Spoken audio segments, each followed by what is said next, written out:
Okay, let's get into it. We're going to preview the Chelsea versus Liverpool game today. It is getting colder, so we have got a jumper on, and it made me think earlier. I wanted to just ask at the start of this video, how many OG viewers have we got on the channel that can remember last Christmas, the luck that the Christmas jumper had? Now, yes, it was up until the Everton game, where then everything went very, very badly downhill, of course, with that sort of really starting that really bad patch for Chelsea. But who is an OG of the channel? Who remembers the Christmas jumper? Because that will be making a return. Obviously not yet. Obviously that'll be probably about the start of December. We'll bring that back to the channel. But it just made me think about it because I was getting ready to record the video, got very cold, put on a jumper to record, and it made me think of the elusive Christmas jumper that was so heavily featured in last year's content around Christmas. So let's get into the video. One interesting fact that I just wanted to say, again, quite a pointless one, but quite a cool one that I just thought was crazy when I was doing a bit of work the other day. So far this season, Chelsea and Liverpool have made the most passes of any team in the league. But what's crazy is they have the exact number of passes to the 1 point. 3,229 passes each, both the exact same amount, which I thought was kind of crazy because I was doing some work the other day and I looked at the average and it was like 500 and something per game, and it was the exact average. So I looked even deeper just to make sure there wasn't sort of like one or two passes astray, and it was bang on. So I thought that was pretty crazy. Of course, it's only 6 games in, but still very, very cool. Well, yeah, let's go from here. So I've got on screen what I think the two teams could look like. Now, Alisson is out, so Mamardashvili possibly in the team. I've put Szoboszlai at right back. Now, this could, of course, be Frimpong, and it could, of course, even be Conor Bradley. But I've put Szoboszlai there because I think that Liverpool could do this to sort of try and match up with Chelsea's box midfield and cause a few issues for Chelsea in their sort of press, which I'm going to speak about. In today's video, there's two sort of key things I want to touch on, and it is how Liverpool will press us and how we can sort of play through them, because it is something that we did to very good effect last season, and it is something that I've seen quite a few of, especially last season. I saw lots of problems with Slot's press and they went unpunished. This season they're going punished a little bit more often, and we're going to speak about the sort of how we can pick through that press, but also how we can press against Liverpool, because I think that Newcastle had the blueprint down pretty well. Now, yes, there is, as with all sort of tactical choices, there is ways that you can pick around it. And if you can do so correctly, then yes, you can get into dangerous positions. But I do think it could be the way forward for Chelsea. So we're going to go, let's start with how Liverpool are sort of pressing this season. Now, we know that they sort of press typically in a 4-2-4 with the double pivot of, say, McAllister and Gravenberch in the midfield. But what you have here, and what's been happening a lot lately, is Cody Gakpo is off screen. But what you have is the sort of two split strikers in the first line with Isak Ekitike and then Salah holding that sort of higher position as he did a lot last season as that sort of rest attacker. Then you have the one sort of player sitting on the pivot. Then you have the double pivot of Liverpool stepping up to sort of apply pressure to the back if one of these players receives behind this line of pressure in this space. And then you've got Gakpo, like I say, off screen. He's sort of operating over here to sort of cut things off. Actually, I think that at this point, Gakpo wasn't on the pitch, but what Gakpo does in his role is drop a lot deeper than Salah, and we're going to sort of touch on why. Now, again, as you can see here, this is against Everton. You've got this same sort of three. You've got the two strikers or the two split strikers off the ball. So you've got Salah, who's ready to sort of go if this one back, Ekitike. And then you've got, I think this is Szoboszlai on this occasion, in this area, sort of just scanning, making sure he's putting pressure on the middle of the pitch. But then there's a big gap sort of off to this next line of pressure, which is your McAllisters, your Gravenberch. And I think something that Liverpool have done quite poorly this season is apply pressure at the top end of the pitch with intent. I think last season, the likes of Luis Diaz and Darwin Núñez made such a big difference, as much as they had their sort of issues, to applying that pressure at the top end of the pitch and really forcing opposition teams to turn the ball over. Whereas right now, I think that, especially with how you can sort of play around them, it's actually a little bit easier, and how quickly sort of either the line here drops off or they stay compact and high without pressure on the ball, leaving that space to play that ball over the top in behind that high line. I mean, as you can see here, you've got the line sort of set up fairly high, considering there's no pressure on the ball. This is supposed to be a bit of a mid-block. And then again, you've got the two sort of Salah and Ekitike. You've then got Gakpo, who is sort of sitting in a little bit of a deeper role, but he's ready to apply pressure on this part, on this Timber here. But if Timber makes a run forward into this pocket, he's also blocking the access to here, is the idea. And then you've, of course, got, again, the double pivot here. And then you've got the centre attacking midfielder who is ready to, again, apply pressure, but he's also ready to sort of stay with his man, and he can go both ways.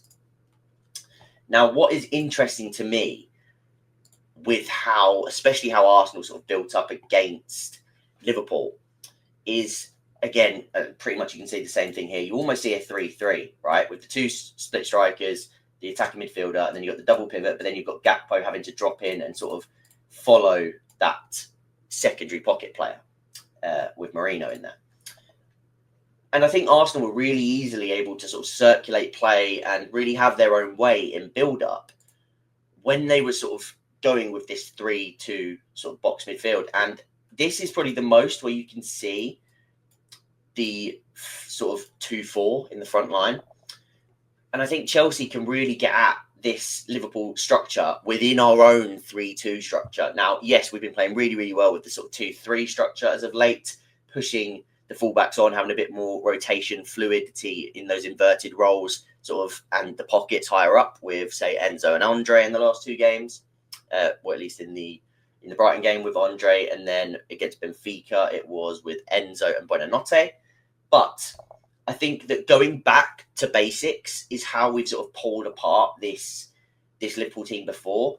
And I think especially with the issues they're having at applying pressure at the top end of the pitch, having those runners in behind to sort of affect that sort of higher line when Liverpool are stepping up, and also being able to split is something I spoke about a lot last season, is being able to drag apart those two central midfielders for Liverpool would be extremely, extremely key. Got another picture of it here. Again, this one is a very good example, because what you've got is you've got Calafiori sort of inverting, and then you've got almost like your four players here sort of building up from the back. Now, pretty much a walking pace. You've got your two here. You've got Gakpo, who's ready to apply that pressure, because yes, like he's ready to apply that pressure here, but he's also sort of, like I said earlier, trying to stop that pocket entry on this side of the pitch. You've then got technically a player here who's willing to jump and apply pressure, but it's not happening at this point, because something that I think has been happening with Liverpool, especially with lots of player turnover and lots of player churn in the summer, is their pressing triggers are a little bit sort of out of balance right now.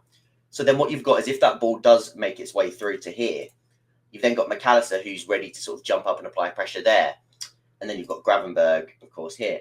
But as we said last season quite a lot, if pocket players sort of drag these players away from the middle of the pitch, you can get a big entry point and a big gate between those two players. And if the pressure is not good enough here, and you're able to manipulate these two positions, all of a sudden what you've got is very easy access to the middle of the pitch. And this is why I think Chelsea in this game will want to set up in this way. So, and it could be different. A lot of people would probably want James overlapping and getting Esteban in the middle of the pitch. But the reason I've gone for this team specifically is because if we sort of set this up, how it would look on the ball and how they would sort of look to press against Chelsea, what you would have is you'd have that sort of three that we just spoke about, with the two split strikers here, sort of marking those wider centre-backs. And then you've got Wirtz, who's almost stood sort of on these two pivot players. Now, having Lavia in the team could be huge in this game, because his ability to pick up the ball and sort of turn will not only drag Wirtz, but it would also cause that jump that we was just talking about with McAllister, where he has to sort of jump to apply pressure, which can leave Fernandes, who I think, if we played in this way, would play in the right-hand side, a little bit of space behind, and it would also force Gakpo to either drop in with Fernandes when McAllister jumps up, or it would force like at least Gakpo to try and block that passing lane for Fernandes in the pocket. And that's something that will open up again space between these two players and a passing gate to enter somebody like João Pedro. Now, again, another factor of this Liverpool team and how they press, they don't really want to have one of their centre-backs jump out of the back line and leave space in behind. They're a little bit hesitant at times, especially this season. So if they are to do that and they are to jump up onto João Pedro, who is perfect for this game as a centre-forward, there's been a lot of talk lately of whether João Pedro is a centre-forward or he's a number 10. For me, it's still the same. I think against back fours, he can operate as a number 9 very, very nicely because he's only got two centre-backs to work with. If you pull one away, you end up with lots of space between the sort of other sided fullback and the wider centre-back on the other opposite side of the pitch. The gate gets bigger. So I do think that he can work especially against those back four sides. Against back fives, where it's quite it's easier to keep that +1 in the back line and sort of fill those gaps a little bit better. I do think that he's better off being that sort of number 10 behind somebody like we did with Liam Delap and even with Tariq George at one point. I can't remember which game that was in, where he tried to make that change. It might have been Fulham, who played about 5 against us. But yeah, I do think João Pedro could be key in this game, playing against Konate and Van Dijk and trying to either pull them out, or if they want to keep that +1, he can get on the ball and sort of be that link between. Because if, like, again, we're going to speak about why I've got Cucurella in here, but if Cucurella is sort of keeping Gravenberch over here, Fernandes is sort of opening, and you're keeping this split, you're making this split as big as possible between these two, and the pressure is not enough at this top end of the pitch, and Lavia is able to get on the ball and turn and face forward, then the biggest entry point for that is to get straight to João Pedro's feet, who can then get on the turn, and then you have these players breaking off the back, and you can really sort of attack and make something happen from these moments. So I do think that will be key in this game.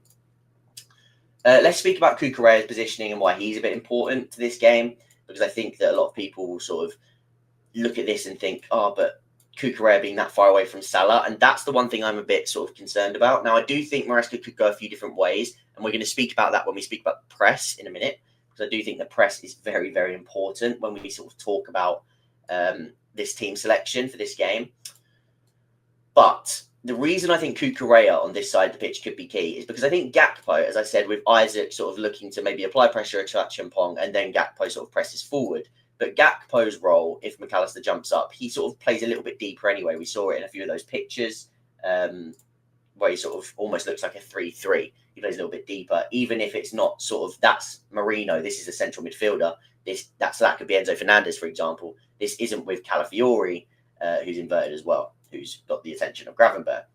So I think that Chelsea can sort of use this as well in a similar way, where Cucurella pushes up and he almost, because Salah's not going to track him and he's going to stay higher for that sort of rest defence role, Gravenberch has to. And if Gravenberch doesn't, and Gravenberch sort of opts to stay in the middle of the pitch and almost sort of mark Fernandes if he comes a little bit more central whilst McAllister jumps on, and it almost at points looks maybe like a 4-1-4-1, then Cucurella is going to be the spare man. And again, like we keep saying, the amount of pressure that they're applying on the ball is not currently good enough. So if you can get those players on the ball like Lavia, even like Reece James, who can pick those passes through the lines and use that press resistance they have, then you've got ways of picking through this Liverpool team. And I think that being able to access the centre of the pitch by splitting Gravenberch and McAllister and manipulating their positions is key. So I think Cucurella pushing up into this position with Salah not following in the same way that Gakpo does will give you a little bit more access to that side of the pitch as a spare man. So that is something I would like to see. And I mean, it got to the point last season where Cucurella was getting so much joy that he had to drop Salah onto Cucurella sort of inverted. I think it was Cucurella was inverted a little bit deeper at that point in the game. But he had to drop Salah all the way inside because Cucurella was getting too much free space and joy. So I think that this could be another thing that we could utilise again, and we've seen it used already this season with teams like Arsenal.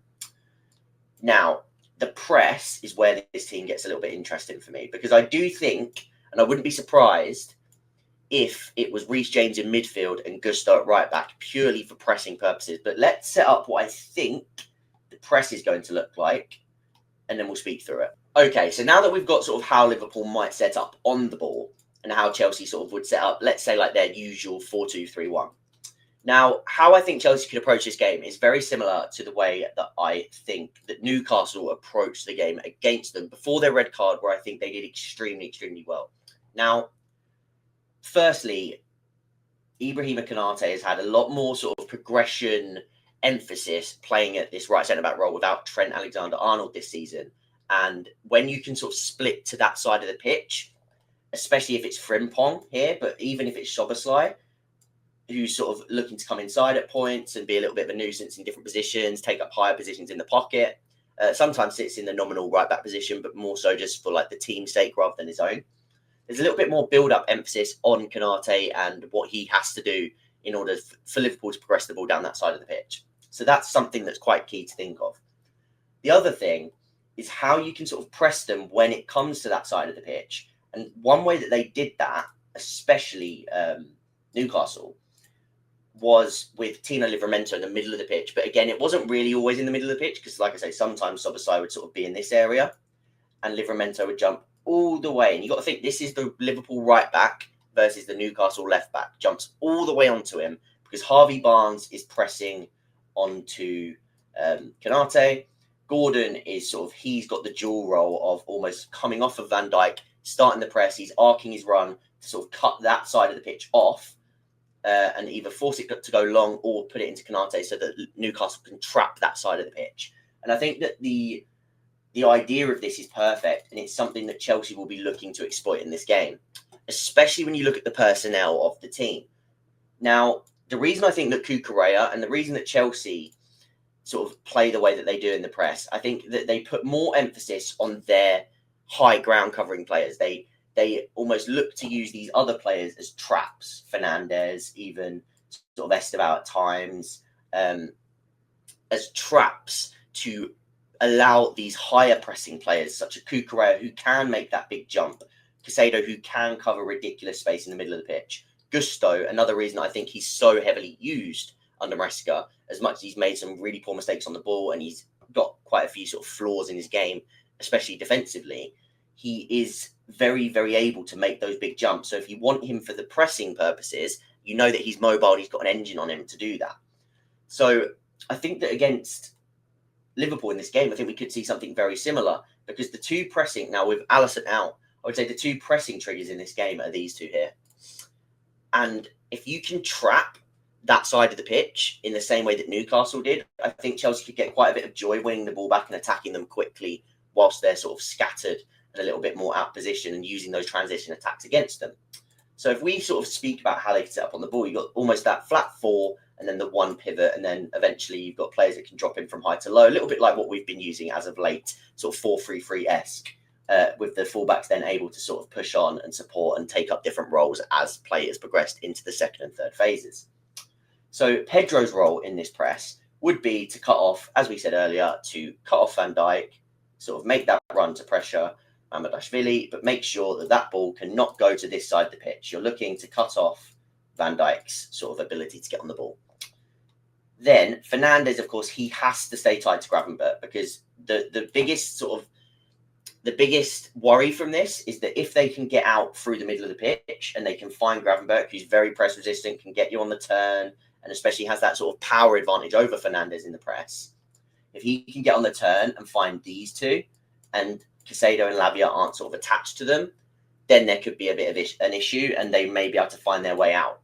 So Fernandes is going to be key in this, even if it's like fouling, like he's going to have to sort of be aggressive in this press and make sure Gravenberch has to at least go backwards, because even if he has to then bounce the ball over to this side of the pitch, that's exactly what Chelsea want him to do.